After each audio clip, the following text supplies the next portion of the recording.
Pakistan, Swat Valley, tries to heal and fears dark days and battles ahead. Schools have officially reopened, and soldiers stand guard at checkpoints and have established a semblance of order. Many thousands have returned here to a town that is mostly intact, if still under a heavy military presence. But Mingora, a battle-scarred city in the Swat Valley, remains very tense. Pakistan's efforts to restore normalcy, a vital test of the government's resolve to stand up to the Taliban, go back and forth between fear and hope,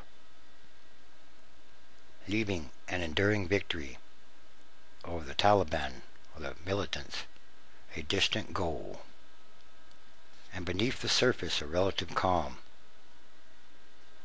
there is a sense that a new and more insidious conflict may be afoot, one that could take many months or years to play out before the fate of this once prosperous region is ultimately decided. Or in other words, the Swat Valley may never be the same again. On Sunday morning, a body, hands bound with rope and shot in the back of the head, lay on the sidewalk of a main road. A note pinned to the shirt and written in Urdu gave the victim's name and said he was from Mada, one of the remaining Taliban strongholds. Enemy of Swat, it read. And many rumors abound of other bodies being dumped in the last 2 weeks. A signal that the army may be prepared to use extrajudicial killings to settle scores. In other words, murder. Murder by the army. So, what makes them different? What makes them any different than the Taliban? In some kind of ways, they're all kind of the same. A government employee who looked at the body said he had seen 3 bodies shot in the head lying in similar fashion in the past 6 days. Asked about the identity of the men, an army commander who stopped to look and then moved on, said with a grin, "Maybe a bad guy." A military spokesman officially denied or said that the army was unaware of the death and did not condone extrajudicial killings. And if no one knew precisely what to make of the body, it was a clear enough sign that the conflict in Swat was far from being over. And to the fear and frustration of those who suffered at their hands, the top Taliban leaders remain on the loose. Taliban fighters have melted away to the edges of Swat or to neighboring areas or districts, leaving soldiers and civilians alike filled with dread of when and how the insurgents would return. On Friday, warning shots could be heard as nervous soldiers worried about suicide bombers patrolled on with hair triggers. And 3 months after the Pakistani military began its offensive, many among the more than 1 million displaced have returned, hoping and expecting calm, but still uncertain whether the military can guarantee it. So the failure to kill or capture top Taliban leaders has left many here suspicious that the military is not really serious about taking on the Taliban. To allay fears, the military has publicly presented 4 teenage boys who it says were captured by the Taliban and placed in a training camp with more than 100 other boys, all of them hostages. The boys said they were lectured by a trainer on how the Army was an infidel organization filled with apostates. The 4 boys said they escaped in less than 2 weeks. Anyway, for the moment, the military's presence is being tolerated. But the fact that soldiers are holed up in schools does not make people happy either. The western part of the city remains barricaded. The many requirements to secure the peace, functioning courts and other government services, like hospitals, seem months or years away.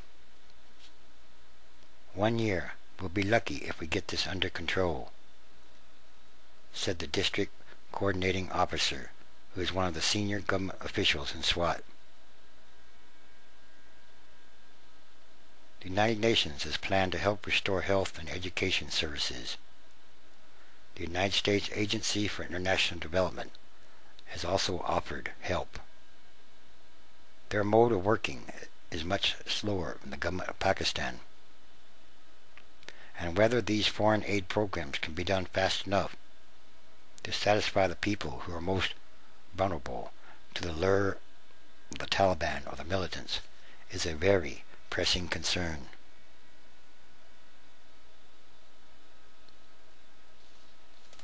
And this is an ongoing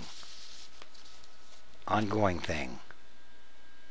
For most of the 20th century, SWAT was a place apart in Pakistan. It was run until 1969 by a hereditary ruler, and its natural beauty of cascading rivers, towering mountains, and beautiful forests drew wealthy Pakistanis, but no longer. Now it is filled with chaos and confusion. The Pakistan Tourist Development Corporation Hotel reopened just 2 weeks ago. It still serves tea in pots covered by cozies and poured into flower-patterned china cups. One of the few genteel touches to survive the traumas of the last 2 years. The owner of a coffee shop said his customers now were mostly those applying for government aid or compensation for damaged property. Business is equal to nothing, he said. Would the Swat Valley ever be the same? It's very difficult to see, he said. The government never takes care of its promises. So, in some kind of ways, the Taliban and the Pakistani military, well, they're kind of the same in some kind of ways. Of course, not exactly, of course. But nonetheless, by going around murdering or shooting people and leaving them on the sidewalks, as examples of what? But they're not even sure that they are the Taliban that they're killing and leaving on the sidewalks.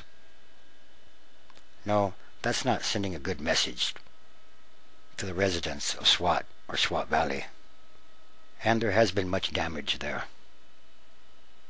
It will be very difficult to get it back to the way it was, if it could even possibly be so. And, like I have said before, things are not getting better in this area of the world. They are actually getting worse, much worse, just like in Afghanistan. Yes. And what will be the end of all this, of all these things? Could very well turn out badly. Anyway, once again, there are many signs of the end times, transition days. There are many signs happening all around the world, day by day.